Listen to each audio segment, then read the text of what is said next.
ഒടുവിൽ ഹമാസിനെ അംഗീകരിക്കാൻ അമേരിക്ക നിർബന്ധിതമാകുന്നു. ട്രംപ് അധികാരമേറ്റ ശേഷം ഹമാസിന് നേരെ പ്രകോപനമായ പ്രസ്താവനകൾ ഒരുപാട് നടത്തി.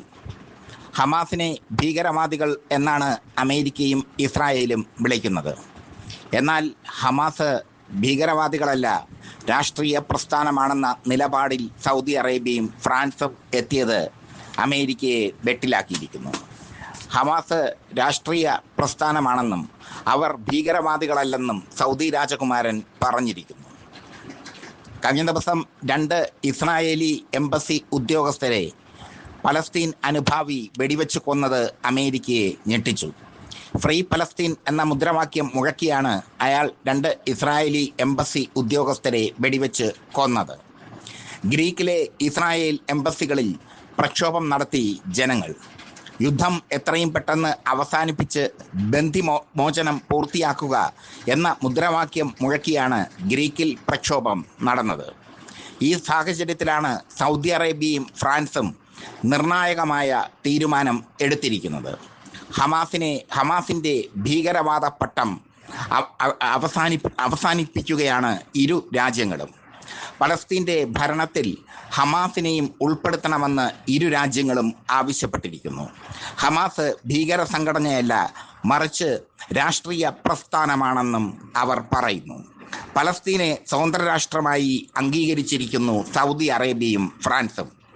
ഇതോടുകൂടി ബെഞ്ചമിൻ നെതന്യാഹുവും ട്രംപും വെട്ടിലായിരിക്കുകയാണ്. സൗദി അറേബ്യയും ഫ്രാൻസും അമേരിക്കയുടെ സുഹൃത്തുക്കളാണ്. ഇവരെ തള്ളിക്കൊണ്ട് അമേരിക്കയ്ക്ക് മുന്നോട്ട് പോകാൻ കഴിയില്ല. അതുകൊണ്ട് തന്നെ സൗദി അറേബ്യയുടെയും ഫ്രാൻസിൻ്റെയും നടപടി അമേരിക്കയ്ക്ക് അംഗീകരിച്ചേ പറ്റൂ. ഇസ്രായേലാകട്ടെ ഒറ്റപ്പെട്ടിരിക്കുകയാണ്. ഫ്രാൻസ് ഇത്തരമൊരു ചതി കാണിക്കുമെന്ന് ഇസ്രായേൽ ഒരിക്കലും കരുതിയില്ല. ഹമാസ് പോരാളികളെ രാഷ്ട്രീയക്കാരായി അംഗീകരിക്കുന്ന തീരുമാനമാണ് ഫ്രാൻസ് കൈക്കൊണ്ടിരിക്കുന്നത്. മാത്രമല്ല, അമേരിക്കയ്ക്കും ഇപ്പോൾ യുദ്ധം ഒരു തലവേദനയായി മാറിയിരിക്കുന്നു. യുദ്ധം തുടർന്നാൽ ഇരുപക്ഷത്തും നാശനഷ്ടം ഉണ്ടാകും. അത് അമേരിക്കയ്ക്ക് തിരിച്ചറിയാൻ ആകുന്നു. അതുകൊണ്ട് തന്നെ ഫ്രാൻസിൻ്റെയും സൗദിയുടെയും അഭിപ്രായം അംഗീകരിക്കാനേ അമേരിക്കയ്ക്ക് കഴിയൂ. അമേരിക്കയിലെ വാഷിങ്ടണിൽ വെച്ചാണ് 2 ഇസ്രായേലി എംബസി ഉദ്യോഗസ്ഥരെ പലസ്തീൻ അനുഭാവി വെടിവെച്ച് കൊന്നത്. ഫ്രീ പലസ്തീൻ എന്ന മുദ്രാവാക്യം മുഴക്കി. ഇത് അമേരിക്കയെ ഞെട്ടിച്ചിരിക്കുന്നു. അമേരിക്കയിൽ ഇസ്രായേലിലെ ഉയർന്ന ഉദ്യോഗസ്ഥർ സുരക്ഷിതമല്ല എന്നീ സംഭവം തെളിയിച്ചിരിക്കുന്നു. എന്തായാലും അമേരിക്ക മനസ്സ് മാറ്റാൻ തയ്യാറായിരിക്കുന്നു. ട്രംപ് അധികാരത്തിൽ വന്ന ശേഷം ഹമാസിനെതിരെയും ഹൂത്തികൾക്കെതിരെയും ഇറാനെതിരെയും ഒക്കെ ശക്തമായ നിലപാടുകളാണ് എടുത്തത്. യുദ്ധം അഴിച്ചുവിടുന്ന നിലപാട്, ഇസ്രായേലിനെ ഇളക്കിക്കളിക്കുന്ന നിലപാട്, കുട്ടിക്കുരങ്ങനെ കൊണ്ട് ചുടുചോറ് വാരിപ്പിക്കുന്ന നിലപാട്. ഇതാണ് അമേരിക്ക ഇസ്രായേലിനെ കൊണ്ട് ഇതുവരെ എടുത്തത്. പക്ഷേ ആ നിലപാട് പിഴച്ച് പോയിരിക്കുന്നു. അമേരിക്കയുടെ തന്ത്രം പിഴച്ച് പോയിരിക്കുന്നു. ഫ്രാൻസും സൗദി അറേബ്യയും റഷ്യയും ഒക്കെ അടങ്ങിയ ലോകത്തിലെ വലിയ വിഭാഗം ജനത ഹമാസിനെ അംഗീകരിച്ചു കഴിഞ്ഞു. ഫ്രാൻസും സൗദി അറേബ്യയുമാണ് അമേരിക്കയുടെ ഏറ്റവും അടുത്ത സുഹൃത്തുക്കൾ. അവർ ഔദ്യോഗികമായി തന്നെ ഹമാസിനെ അംഗീകരിച്ചു കഴിഞ്ഞു.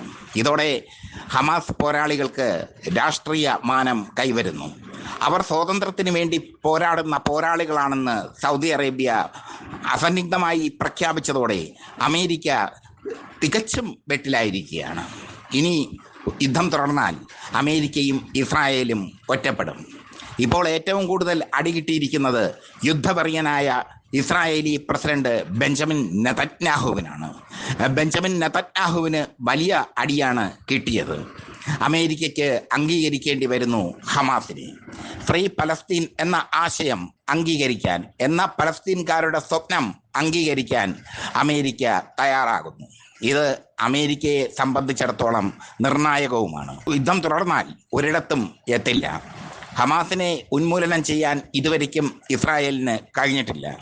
അതേസമയം ലോകമെമ്പാടും ഹമാസിനെ അനുകൂലിക്കുന്നവരുണ്ട്. അവർ ജൂതന്മാരെ വേട്ടയാടും. ഈ പരിതസ്ഥിതിയിൽ യുദ്ധം മുന്നോട്ട് കൊണ്ടുപോവുക എന്നത് വലിയ പാടാണ്, റിസ്ക്കാണ്. ഇത് നെതന്യാഹു തിരിച്ചറിഞ്ഞു കഴിഞ്ഞു. എങ്കിലും നിലനിൽപ്പിന് വേണ്ടിയാണ് നെതന്യാഹു യുദ്ധം തുടരുന്നത്. നിലനിൽപ്പിന് വേണ്ടി ഗീർവാണങ്ങൾ അടിച്ചുവിടുകയാണ് നെതന്യാഹു. യുദ്ധം നിർത്തിവെച്ചാൽ അത് ഇസ്രായേലിൻ്റെ പരാജയമായി മാറും. ഒത്തുതീർപ്പ് വ്യവസ്ഥകളുടെ അടിസ്ഥാനത്തിൽ ഇനി യുദ്ധം നിർത്തേണ്ട ഗതികേട് ഇസ്രായേലിന് ഉണ്ടാകും. കാരണം അമേരിക്ക കൈവിട്ട് കഴിഞ്ഞു. ഫ്രാൻസിൻ്റെയും സൗദി അറേബ്യയുടെയും നിലപാട് ശക്തമായ നിലപാടാണ്. അതിനു മുമ്പ് തന്നെ റഷ്യയും ചൈനയും ഉത്തര കൊറിയയും എല്ലാം ഹമാസിനെ അംഗീകരിച്ചു കഴിഞ്ഞു. അവർ രാഷ്ട്രീയ പ്രസ്ഥാനമായി മാറി ആയുധങ്ങൾ താഴെ വയ്ക്കണം എന്നാണ് സൗദിയുടെയും ഫ്രാൻസിൻ്റെയും നിലപാട്. അതിനുള്ള ചർച്ചകൾ ദ്രുതഗതിയിൽ നടക്കുന്നു. പലസ്തീൻ്റെ ഭരണത്തിൽ ഹമാസ് പോരാളികളും ഭാഗമാക്കാകണം എന്നാണ് സൗദി അറേബ്യയുടെ നിലപാട്. ഹമാസ് അത് അംഗീകരിക്കാനുള്ള സാധ്യത കൂടുതലാണ്.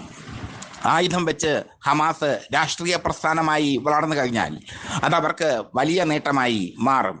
പലസ്തീൻ്റെ ഭരണത്തിൽ അവരും പങ്കുകൊണ്ട് ഒരു പുതിയ പലസ്തീനെ വാർത്തെടുക്കുക എന്ന ലക്ഷ്യം സാധ്യമാക്കാൻ സാധിക്കും. എന്തായാലും ഈ യുദ്ധത്തിൽ നഷ്ടപ്പെട്ടത് ഇരു വിഭാഗത്തിനുമാണ്.